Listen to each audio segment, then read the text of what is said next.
We are looking at part 2, learner diversity, exceptionalities. One of them is emotional behavioral disorders.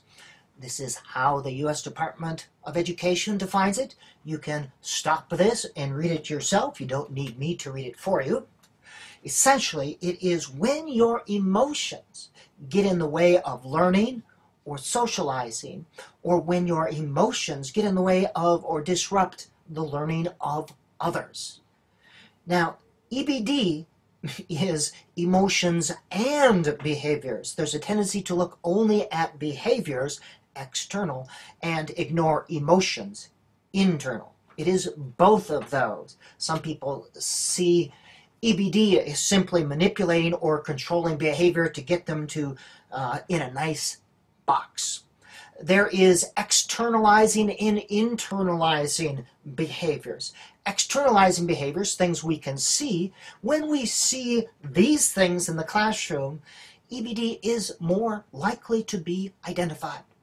However, on the emotional side, we don't always see behaviors, and these are called internalized behaviors. And it has to do with mental health as well. That's why it is good for classroom teachers to have some knowledge of mental health issues. When you look at behavior, consider this. Sometimes what is a negative behavior is a healthy reaction to an unhealthy situation. So you try to understand the behavior, where it's coming from. For example, sometimes if a child would come into the classroom and throw something, that's a negative behavior.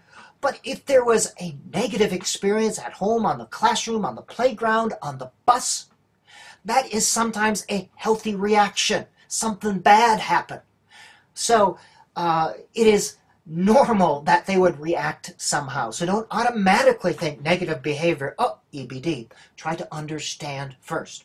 Now here's something when we look at students, this happens especially with high school students.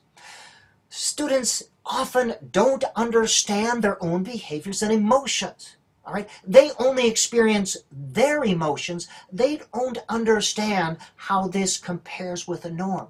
So oftentimes with all students, we are helping them understand their own behaviors and their own emotions. This is one of the reasons as well why I'm so in favor of getting good books in the hands of middle school students and high school students, because it allows them to get inside the heads of characters their own age. All right, this has been just a short overview on EBD, a type of exceptionalities. Know that E and B are of equal importance, meaning that we have to attend to emotions as well as behaviors. One last thing. If we attend to emotions, we should do a lot of it proactively instead of waiting till something bad happens. Here's an example. If a tragedy happens at school, then they bring in the mental health experts. How about dealing with mental health up front, so maybe some of the bad things won't happen at school? All children need to understand their emotions and their behavior. That's a topic for another day, and I shall talk about it on another day.